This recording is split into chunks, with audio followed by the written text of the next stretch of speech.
We're ready to go down the half pipe of impossibility. Yeah, definitely. Excellent. Well, in that case, let me start off with Rachel, would you like some sausages? Oh, dear God. Oh my God, sorry. I'm not taking your sausages. How long have you been planning that? A while. You're listening to CinePunked. I'm Robert J. Simpson. I'm joined as ever by my erstwhile colleague, Dr. Rachel Kelly. Hello. And bringing the team back together again for the first time in a little while, it's Ben Simpson. Hello. You're not just on recording duties today. No, You've actually got thoughts. I've actually got thoughts. Welcome to Daddy, would you like some sausages? Dear God. Yes, so in case you haven't guessed it from the introduction to the show, we are returning to 2001, which is a god-awful time ago, and we are celebrating or commiserating the arguably genius film that is Tom Green's Freddy Got Fingered. Yeah, arguably would be the word. Go ahead and argue it. I'm ready to be convinced. So, Ben, I think actually it was you that introduced me to this film many, many years ago. Yep, it was indeed.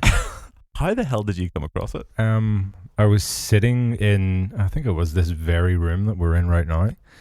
Ooh, how weird. So we're recording at our old home in Newton. Very strange. Very strange. Yep. We're going very meta all of a sudden. Sitting on a sofa, quite similar to that one there. As I am doing. Yeah. Yeah, you've got a nice leather sofa to sit on today. Back then, it was fabric. I think my dad was beside me, and my sister was on the other sofa. Watched it with your dad? And my sister, yeah. Well, I've watched some weird shit with my sister, but I think I'd be more comfortable with that than with my dad. I feel at this point it's probably worth saying that Dad is occasionally a little bit like Rip Torn in this film. Yeah. Yeah, so we sat down and I laughed the whole way through. My dad laughed the whole way through and Rebecca laughed the whole way through. We all have a very, I don't know, twisted sense of humor, I suppose. I think that's the Simpson way, really, isn't it? Let's be honest. Any one of the family I have met over the years, it comes through sooner or later. So I actually didn't see this film on that momentous occasion, but what I do recall is that Ben and I think Rebecca wandering around quoting bits of it and being slightly baffled by it all. And eventually, I must have sat in and you were watching it on video or something, and I've seen a chunk of it, and it kind of was so bizarre I had to watch. Yep. But I don't think I watched it properly until a couple of years ago. I don't know how many years ago now it was, but I watched it properly for the first time, and introduced a girlfriend to it. Uh-huh. I don't remember how exactly that went, but I did at Tom Green on Twitter. Yeah. And he was very responsive. So I felt I'd done some service to the world, and I have to be honest, I am a fan of this film. So yeah, I watched it under protest from my own sofa, live hate texting the Simpson boys about what a terrible film they'd made me watch and how they'd absolutely got me back for making them watch The Room. Although I'm given to understand just from the sort of looks of love on your face that you do both genuinely like this film, and you're both gentlemen whose opinions I respect. So I'm like, have I missed something here? What am I not seeing? Why do I hate this film so much when you both love it? I think the question is, why do we love it? That is a really good question. Please answer that. Maybe there's something sort of transcendent in it that I just flew over my head. Like the baby being twirled by its umbilical cord. The whole reason I love this film is just because of how bizarre and completely out there it is. Like it's not a serious film, which I think there's far too many serious films about. If you've never seen the film, I think it's probably just as well to try and give you some kind of summary of it. Oh yes, please do. I'm listening with raptured attention here. So basically, Tom Green plays this 28-year-old man who's living at home, who finally gets a job at age 28, goes off to Hollywood, in order to work in a cheese sandwich factory, whilst at the same time pursuing his dreams of being an animator and working and producing comics and animated films. Whilst en route, he has to deal with his, let's say, slightly aggressive father, who doesn't really approve of what he does. He befriends a girl who is wheelchair bound. What's the expression we use? A wheelchair user, and she becomes his girlfriend. And it's almost like a coming of age road trip movie with a difference. It was regarded by some as one of the worst films ever, never mind of 2001, and it is also famously, apparently, the film that ruined Tom Green's career. It got -1 stars out of 5 in one of its reviews. I've never heard of a film doing that before. It cleaned up at the Razzies that year as well. Yeah, and he turned up and received all his awards very happily. Yeah. Well, at that stage, you just got to own it, haven't you? And I get that's part of his... Are you telling me you don't feel that Tom Green owned this film from the start? I think that's probably the most favourable thing I could say about the film. He got paid a pretty penny to make that film. He did, yeah. That's and baffling to me. It's like he's laughing all the way to the bank. Like, you know, it's pretty much like Guy goes, Tom Green in the movie. He ends up becoming successful and getting paid to draw cartoons, and ends up blowing all his money. It's kind of like what happened in real life anyway. I mean, he does say, so one of the things that is said about this film often is that it was a box office disaster, which, as he points out, it wasn't. Its budget was $14 million. It made its budget back. It made its $14 million, so plus something like $9,000 or something. 30 million on DVD rentals. Yeah. He is more than happy with what it did. It's basically Blade Runner, isn't it? Kind of, yeah. No, what a comparison. I think it's a piece of surrealist genius. It is deeply offensive, and I find some of it deeply problematic. But there is something about it that I stop myself and I go, "Oh my gosh, you're not going to do that! Oh please, no!" And then I'm in fits of hysterics about it. And all the stuff that would offend me, were it done by somebody else, I'm sitting there laughing away. I'm appalled at myself. I mean, I feel like I should do a full Da Vinci Code and scourge myself as a result afterwards. But at the same time, it is ridiculously entertaining in a bizarre, offensive, slapsticky kind of way. See, I quite like offensive comedy. Sometimes that's not one to soundbite at all. But I mean, I'm not opposed to comedy that pushes the boundaries of what's acceptable. And I'm thinking, I mean, usually when I'm enjoying comedy like that, it's because it's pointing to the absurdity of something that it's generally sort of gently, not even gently, but kind of brutally trying to pick apart. And I just don't feel like any of the comedy in this film means anything. It's just happening really loudly in front of my eyes, and assaulting me, and it's not actually for any purpose, which I guess is surrealism, but I'm not mad keen on surrealism either. Assault is a good word. There is an awful lot of assault within this film itself. Yeah, my eyes felt bruised afterwards. It is a very violent film. It's about a lot of very aggressive people, which I know sits a bit strangely with me. There is something I love about his literalness. You were saying to me just before we recorded this that you felt he's like a child. Yeah. Well, you two both have young children, so how much of the child do you recognise in Tom Green's character in this film? Well, I was sort of likening it to, your 3 or 4 year old makes up a joke and tells you it, and the punchline has absolutely no connection whatsoever to what went on before, and then they just crack up laughing at themselves, and you're laughing politely along because you don't want to sort of tell a child that their joke sucks. Except that this is a grown man yelling this nonsense at me, and I can't work out why it's supposed to be funny. You can't work out why it's supposed to be funny? Yeah. I think it's just because it's so out there. Yeah, I mean, Like it's so stupid. So, do you recognize any of your kids in that Tom Green character, Ben? Yes. So my son, he likes to make pee and fart sort of jokes now. So I can kind of see that sort of, childlike mentality. Like, you take one of Tom Green's songs, like "My Bum Is on the Cheese," If I get lucky, I'll get a disease, and then straight after he did that song, he gets cancer. So. I feel like I'm really losing control of any kind of control I had in this conversation. Poor Tom Green, but he's come through the other side. Did you know that? I didn't know that. No, yeah, no. He got testicular cancer and had to get one of his balls removed. I only knew this because after I watched Freddy Got Fingered again, I listened to stand up he did a couple of years ago.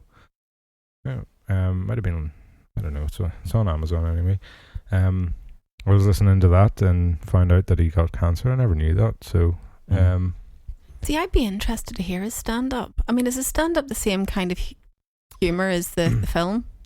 He's very sort of in your face. I think that's his style, but he's very sort of anti technology, and he's talking about Facebook and everything.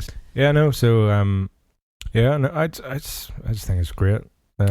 I mean, he's still active. He's kind of come back to a bit of a renaissance, and he's touring the States at the moment. So if anyone is interested, it's www.tomgreen.com.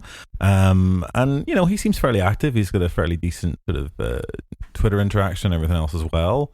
But I think this is sort of hung over his head like the sort of Damocles, and I think people have judged him one way or another because of it. And it's like Marmite. You love it or you hate it. Yeah. And I think I love it. No, so one of the things that I'd come across was somebody actually likened it to Godard, which, I'm not a fan of Godard, but I can kind of see what they're getting at. And I've seen it likened to Buñuel. And again, I can see what they're getting at, but... So there is, someone else said it's almost like a Dadaist kind of attack on things. There is something that goes beyond surreal. It's almost like it's making a statement, and it's going beyond that. What I think as a film, where it falls is that it feels like a series of gags, and the plot that is holding it together is somewhere a little bit disconnected. Now, Tom has said that there's about half an hour of the film that was cut. He would love to go back and produce the director's cut that he wants to do, but Fox won't give him the material. In fact, this is Fox, so it's now owned by Disney. That's never mean Tom Green is a Disney princess. Let's argue that case. I think Freddy is the Disney princess in this one. Okay, so I'm not even taking that to its logical conclusion. Not touching it. Unlike fuck me, Freddy. Fuck me. I think that's the point where in the film I'm already tested whenever he gets into the deer skin, and I love the literalness about it as well. It's this whole thing. It's be the animal. Well, she says to him, you want to go back and you want to kind of you want to. That's it. You want to kind of get inside, get inside, animals, and he takes it, and you just see him thinking about it, and it is like that infant thought process where they're kind of going, I have to get inside it. Yeah, and he sees it. I have to literally get inside this animal. It's like when his girl, when Betty says to him, you want to kind of go back, you want to play some music, write some tunes, and eat some food, and he's like, I've only got 2 hands, Betty. I can't do all these things. And he does it. Yeah. And this is what I love about it. There is something about that is so inherently brilliant that you take this thing and it's just an expression, but he's taking it very literally. And even then you're kind of going, okay, so if I take this literally, this doesn't make any sense. But he actually makes literal sense of the nonsense that's in his head. Yeah. And there is no way you do not sit in there whenever he comes into that room and he is sitting there behind that organ. You hear the music, you hear him singing, and suddenly you see it, and he's there with his fingers playing on the organ, and there's all these sausages, and he's eating them away. You cannot go, that is not genius. That wasn't my reaction. No, my reaction was, oh, right, okay. Yeah, so that, okay. Yeah, no, I see why he would do that, and that would be considered what he would do next. Okay, let's just finish this, please. How far are we into the 87 minutes that I can never get back? I think actually there's more than that. I think this is something that goes back to an earlier kind of comedy as well. For me, there's a huge amount of goon show in this.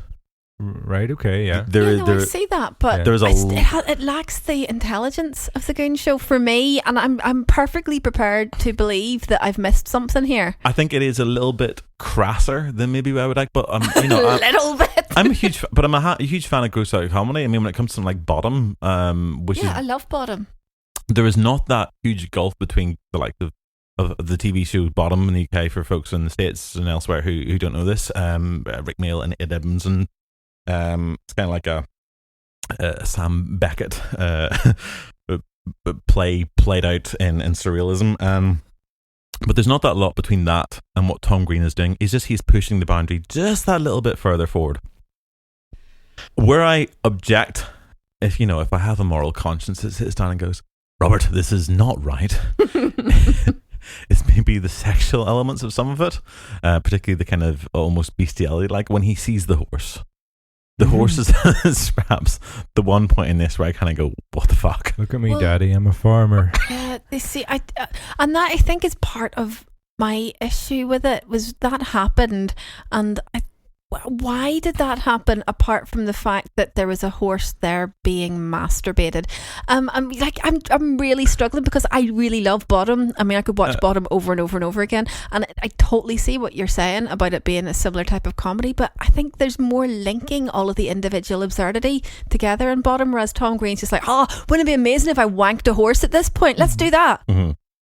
I think that's the problem. It just is missing something to make the scenes fit. Yeah. See, rewatching it, I kind of thought like it didn't flow the way I remembered the first time I watched it. I think it was because the first time I watched it, I was in such fits of laughter. You missed the jars. Yeah. So like I watched it again and I was like, I don't remember this scene happening straight after this bit. Like I can see where you're coming from. It doesn't flow. But I still love it. Like I still love, like it's like Tenacious D. You know the way they did that skit thing. Yeah, it's like if you watch all them back to back, it's kind of it fits, but it doesn't quite fit. Yeah, it's like it moves very fast and all over the show. I mean, for instance, there's the scene in the cheese sandwich factory where, I mean, suddenly there's the mundanity and it's something Chaplin-esque about working a factory line, putting this cheese on the sandwiches, and then the next thing is he's seen this great big sausage and he's standing up playing with the sausage and again crying out to his father. So look at me, Daddy. Are we really comparing Tom Green to Charlie Chaplin? There are elements within these things I think that resonate. I mean, whether or not someone does it better or is good at it or it works for you, that doesn't mean the connections aren't still there. I think that Green is looking at people like that, and that he is taking whether he means to or not, there is some sort of influence there in some of what he is doing. I mean, the factory line in cinema and in terms of comedy has been something that's been used many, many, many times, and it does go back. This is what I needed. I needed this kind of access point to go, okay, it's cleverer than I thought. I knew it had to be cleverer than I thought, because it just seems so like just beating me over the head with stuff for no reason. Well, one of the things about that sequence as well is originally what he shot includes his uncle was actually in charge of the factory. So again, there's a familiar relationship and there's something else going on. I mean, what there is there's clearly a very, very weird situation going on with him and his dad, because he's constantly crying out to his daddy and trying to show off. See, I think that's because he's actually been fingered. No, he hasn't been fingered. Really? Because I kind of find it hard not to watch that. The point where he kind of is sitting there in the psychiatrist's office looking at his fingers, and I know he's just being a complete shit and kind of going, Daddy, I'm going to get you back for all you're kind of ignoring me. But when you look at all the other sexual and particularly dick references that go on in this, yeah, I kind of think that almost makes sense to me that he was in some way abused and this is then coming out. And it's so wrong to be laughing about this, but ultimately that's what this is. This is a comedy film that is about a line that is actually about abuse. And we are turning something that is deeply traumatic and deeply terrifying, and something that this show we've been talking about these sorts of issues in a very serious way before and in our live events and stuff. But we're actually taking that and flipping it on its head and saying, can you actually laugh at this? And is that maybe the question we want to ask ourselves? Is it okay to make fun of something like sexual abuse? Is anything off limits in comedy? I mean, isn't the answer to that you just don't punch down? And I don't know how you can avoid punching down if you're talking about child sexual abuse. There's no way to not have a power structure that allows you to make that in any way an equitable sort of plane in which to make a joke.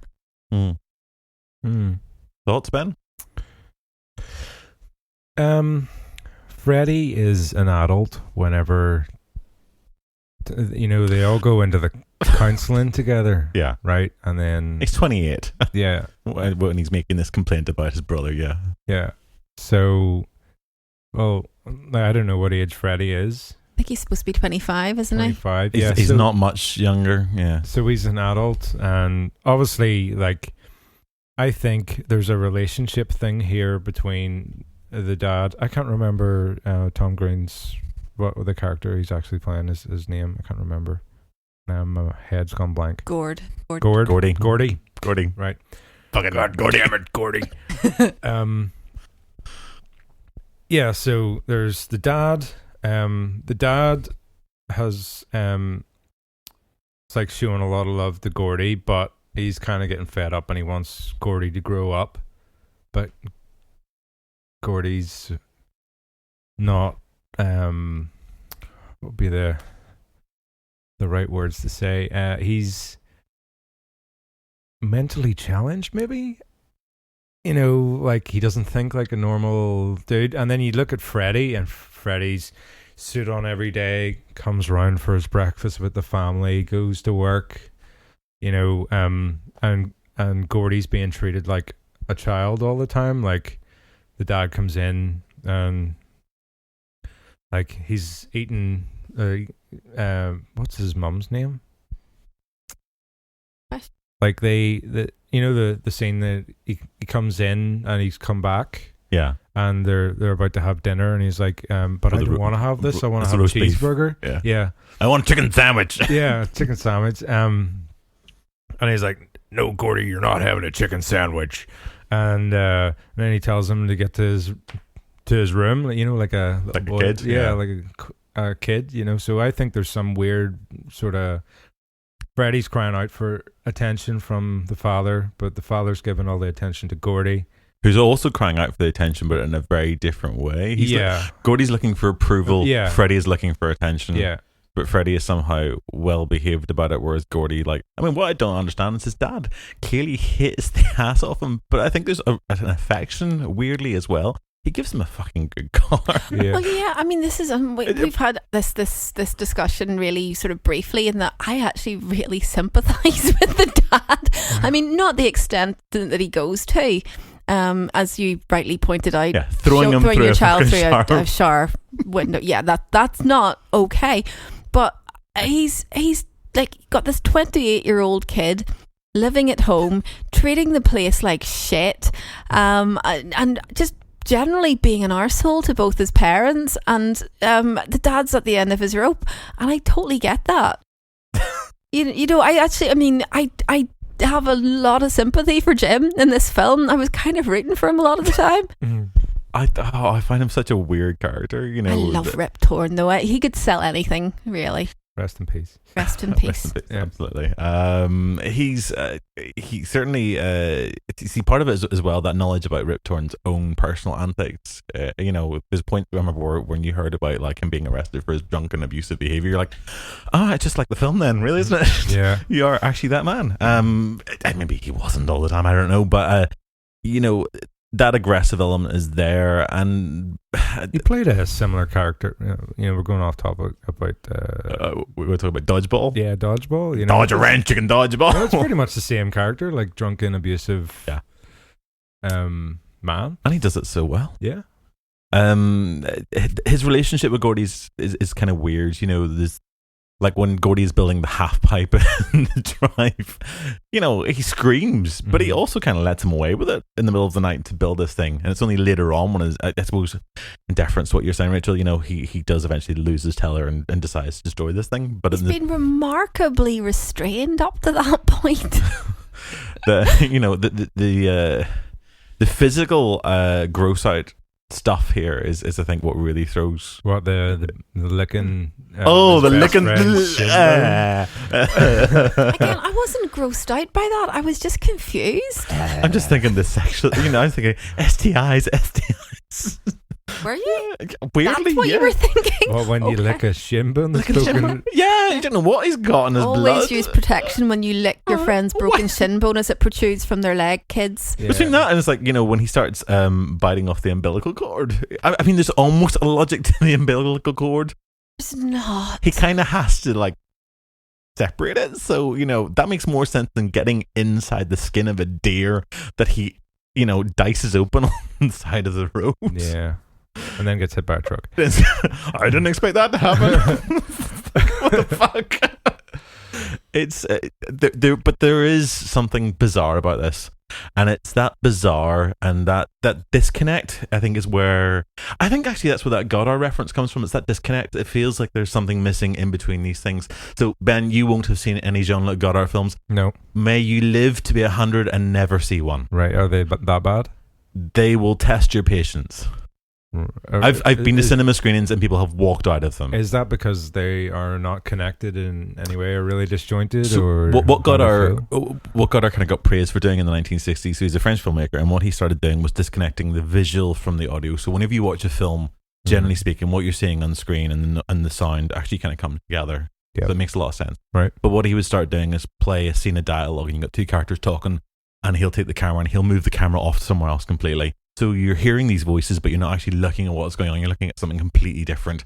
Or he'll start breaking up the soundtrack. So we could be having this conversation between ourselves. ADHD or something. I think what he's trying to do at that point is do something different with film. He's trying to break the conventions that everyone had got into, and he's referencing back to a time before we had sound in cinema.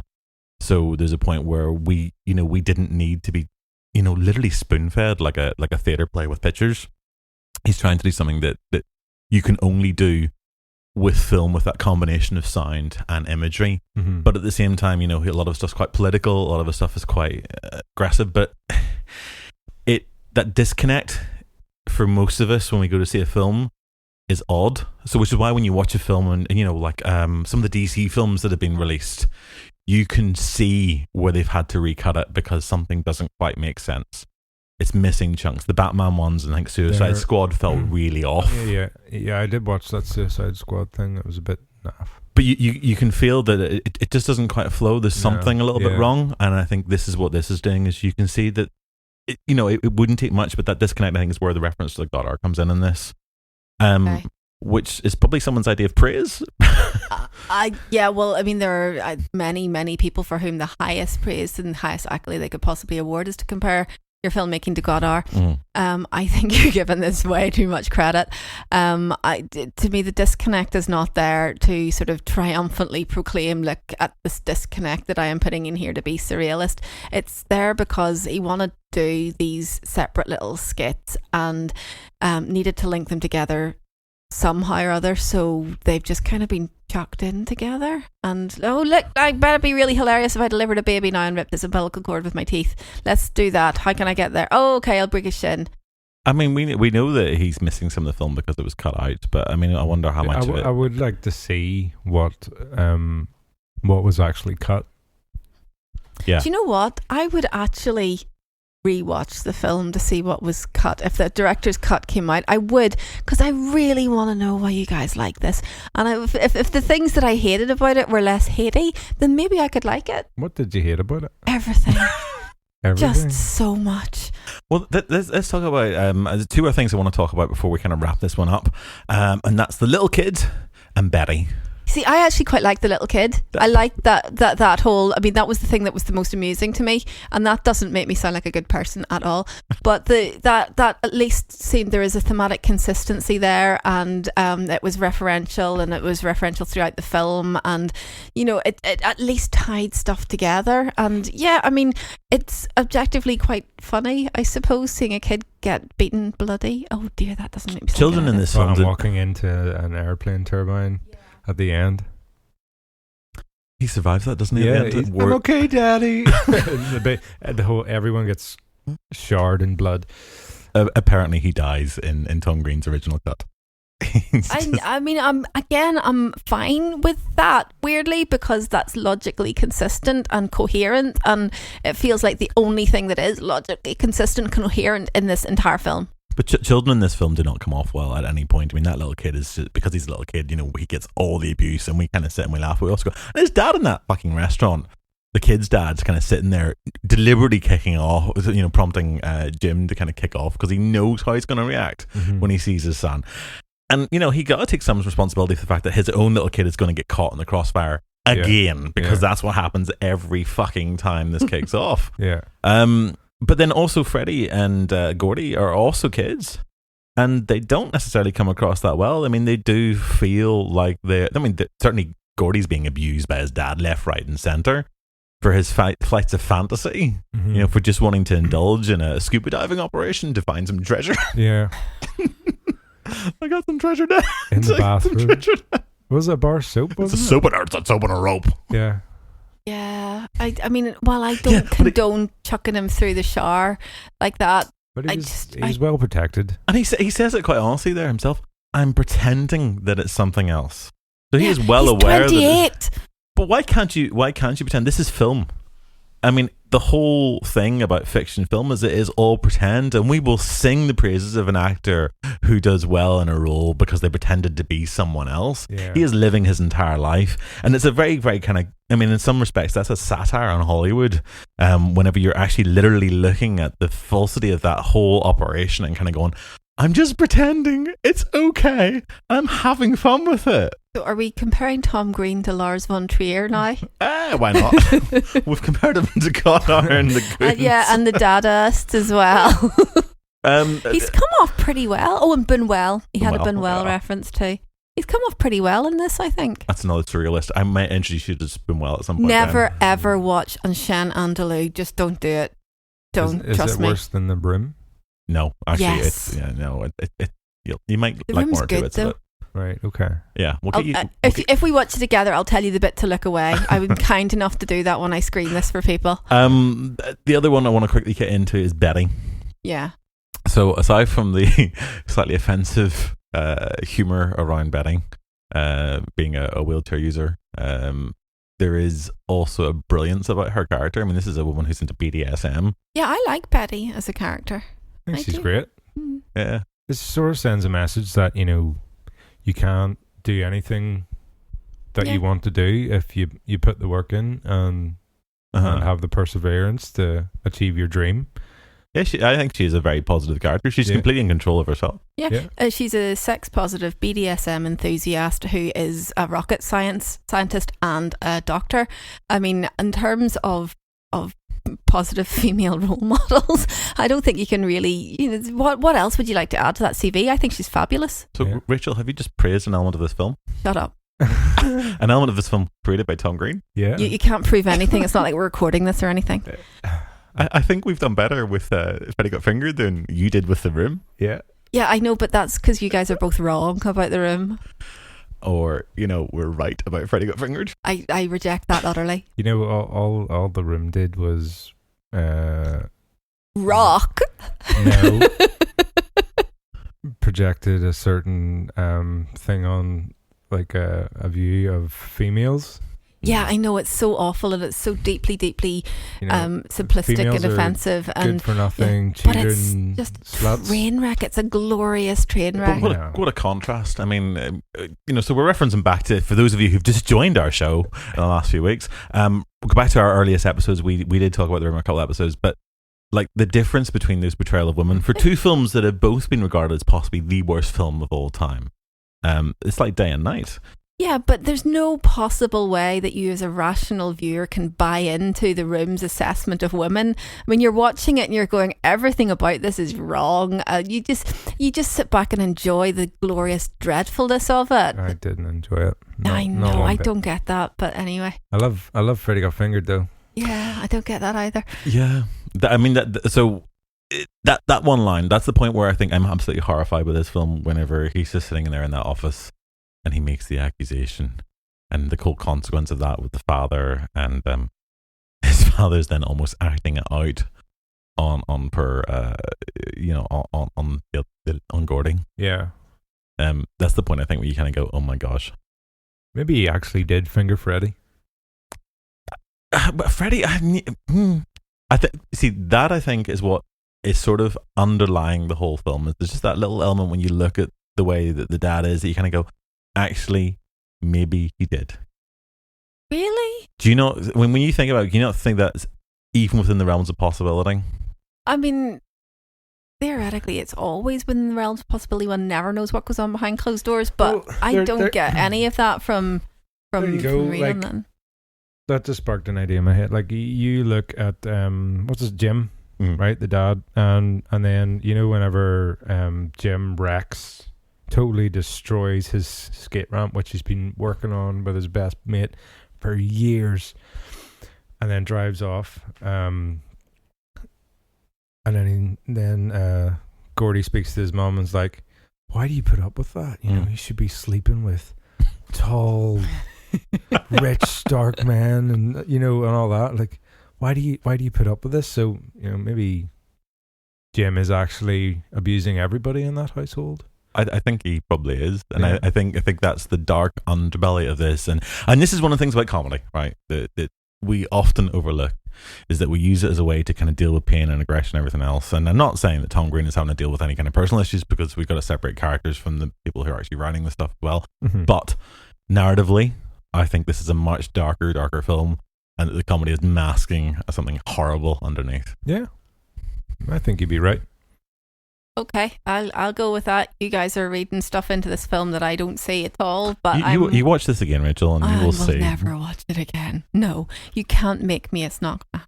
Ladies and gentlemen in the audience, boys and girls, if you do fancy us watching Freddy Got Fingered, drop us a line, get in touch, and we'll see if we can make it happen. And Tom Green, if you happen to be listening, come over, join us, make Rachel watch it with us. And you know what we should do? We should live stream a watch of it. If we brought Tom Green over to Belfast, are you saying that you wouldn't sit and watch that film with him? I'd probably be really nice and polite to him about it as well. I really enjoyed this bit, Mr. Green. That was very clever, that bit there, because I'm just totally hypocritical in person like that. I don't know. Yeah, no. Tom, if you are listening, please come over, because it'd be so cool to meet you. Yeah, you'll find us. You'll find us on our website, www.cinepunked.com. If you've enjoyed this show, why not leave us a review on iTunes, or you can download this podcast and all our other episodes from your favorite podcast provider. We also got live events and stuff. You'll find out more about those on our website. You'll find us on Facebook, we're on Twitter, and on Instagram, we're CinePunked Film. I've been Robert J. Simpson, as per usual. I've been joined by Dr. Rachel Kelly. Say goodbye, Rachel. Goodbye, Rachel. And Ben, say farewell. Farewell. Until the next time, folks, thanks for listening. I'm a puppet. Would you like another sausage, Ben? I would love another sausage. There you go. Rachel, another sausage? Fine. Good job, Dad isn't here to offer another sausage today. I'm gonna choke on my sausage. Robert just did.